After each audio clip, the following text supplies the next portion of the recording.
JEE mains की daily पीओक्यू series में आज हम स्ट्रेट लाइन का बहुत ही शानदार क्वेश्चन डिस्कस करेंगे। क्वेश्चन में बोला गया है एबीसी एक ट्रायंगल है जिसके वर्टाइसेस 1,2 अल्फा कोमा बीटा और डेल्टा गामा कोमा डेल्टा हैं, जो कि मैंने इस डायग्राम में ड्रॉ कर लिए हैं।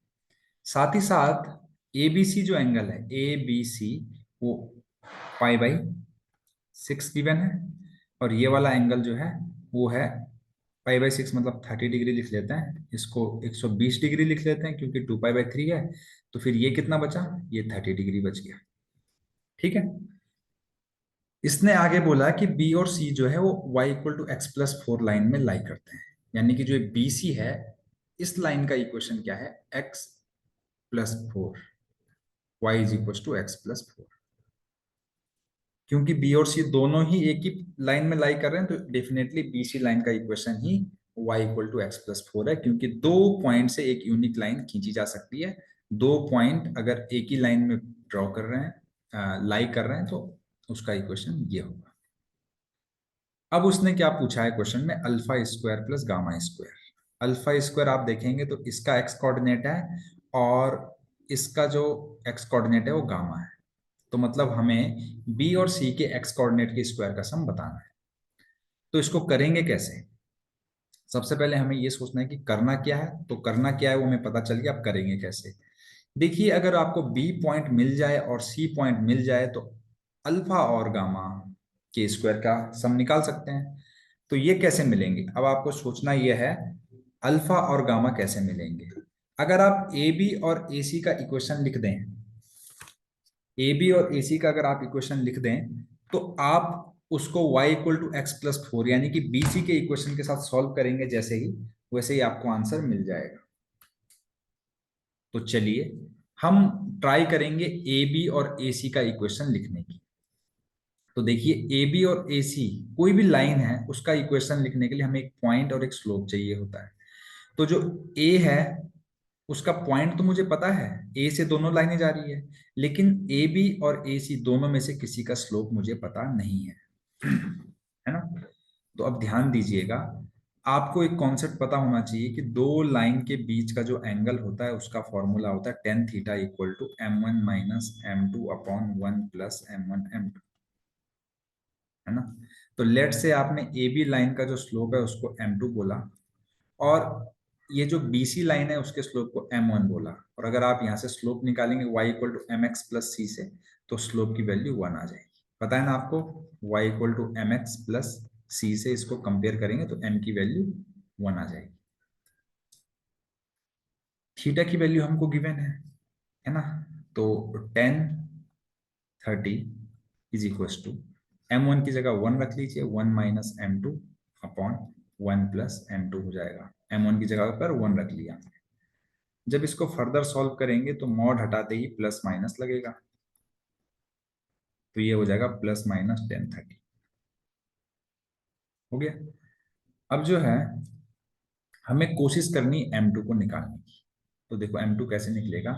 देखो यहाँ से दो इक्वेशन बनेगी, 1 - m2 = 1 + m2 टाइम्स tan 30, और दूसरी इक्वेशन जो बनेगी 1 - m2 = 1 + m2 टाइम्स माइनस, है ना, माइनस साइन दिया हमने इस बार, -tan 30।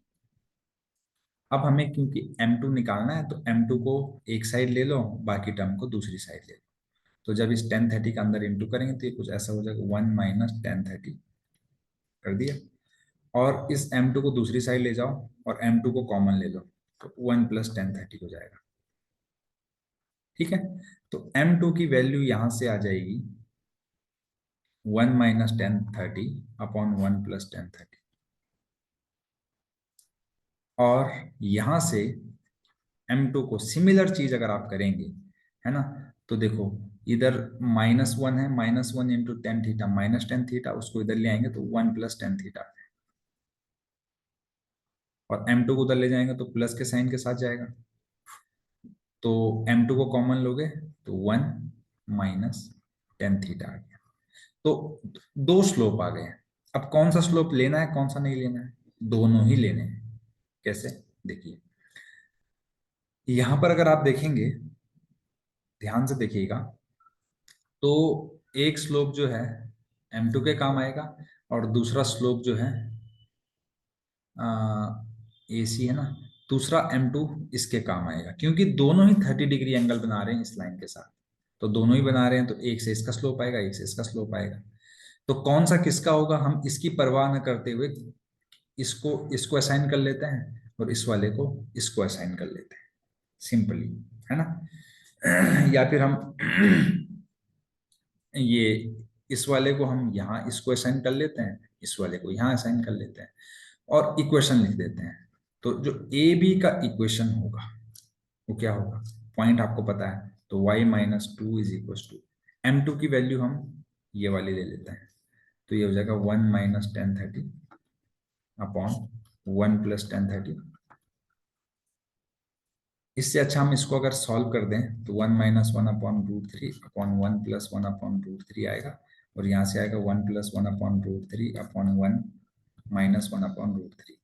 एलसीएम लेंगे तो अपॉन में रूट थ्री कट जाएंगे, तो ये कुछ ऐसा हो जाएगा यहाँ से root three minus 1 upon root three plus 1, और ये हो जाएगा रूट थ्री, ये जो है root three plus 1 upon root three minus 1 हो जाएगा, जिसको फर्दर रेशनलाइज करोगे तो 2 माइनस रूट थ्री होगा, और ये 2 प्लस रूट थ्री। तो डायरेक्टली इस एक्सप्रेशन की जगह हम क्या रख देते हैं, 2 minus root three x minus 1। और AC का जो इक्वेशन आएगा y minus two is equal to 2 plus root three times x minus 1 आ जाएगा, है ना। तो दोनों के इक्वेशन आ गए। अब हम क्या करते हैं, एक काम करते हैं, ध्यान दीजिएगा, क्योंकि ए बी को अगर इसके साथ सॉल्व करेंगे तो बी आएगा, और ए सी को अगर इस लाइन के साथ सॉल्व करेंगे तो ये आएगा। तो क्या करते हैं, यहाँ से y equal to x plus four यहाँ पर और यहाँ पर रख देते हैं, और बाकी के काम हम नेक्स्ट पेज पे करते हैं। तो x प्लस फोर हमने रख दिया है y की जगह पर, दोनों जगह पर, है ना। और फिर राइट हैंड साइड में 2 माइनस रूट थ्री था ऊपर, यहाँ 2 प्लस रूट थ्री था, बाकी x के साथ तो माइनस वन ही था। अब इनको सॉल्व करके हम x की वैल्यू को फाइंड करेंगे, है ना। तो चलो इसको करते हैं, यहाँ पे x प्लस टू है इज इक्वल टू, अब यहाँ से आएगा 2 माइनस रूट थ्री एक्स, है ना। 2 माइनस रूट थ्री एक्स आएगा, और आ जाएगा, और क्या आएगा, minus two plus root three, है ना। जब इसको आप सॉल्व करेंगे, इस x को इधर ले आओ, x को इधर ले आओगे तो क्या हो जाएगा, ये x कॉमन लेंगे जैसे आप, तो आएगा 1 माइनस रूट थ्री, है ना। तो 1 माइनस रूट थ्री एक्स आ जाएगा, इधर राइट हैंड साइड में 2 को इधर ले आओगे तो आएगा minus four plus root three equal to zero. तो यहाँ से x की जो वैल्यू आएगी 4 minus root three upon 1 minus root three आएगी, और यहां से जो x की वैल्यू आएगी, मैं थोड़ा जल्दी से लिख दे रहा हूं, है ना। सॉल्व कर लेना, आपको जो मिलेगी 4 plus root three upon 1 plus root three मिलेगी। एक्चुअल में ये इक्वेशन जो था ये AC का था, और ये इक्वेशन जो था वो AB का था। तो AB से हमको पॉइंट B मिला, B का x कोऑर्डिनेट, और AC से हमको C का कोऑर्डिनेट मिला, x कोऑर्डिनेट। तो ये C का x कोऑर्डिनेट है, और ये B का x कोऑर्डिनेट है, और हमको चाहिए क्या था, हमको B का x कोऑर्डिनेट और C का x कोऑर्डिनेट चाहिए था, है ना। यानी कि ये जो है ये अल्फा है, और ये जो है ये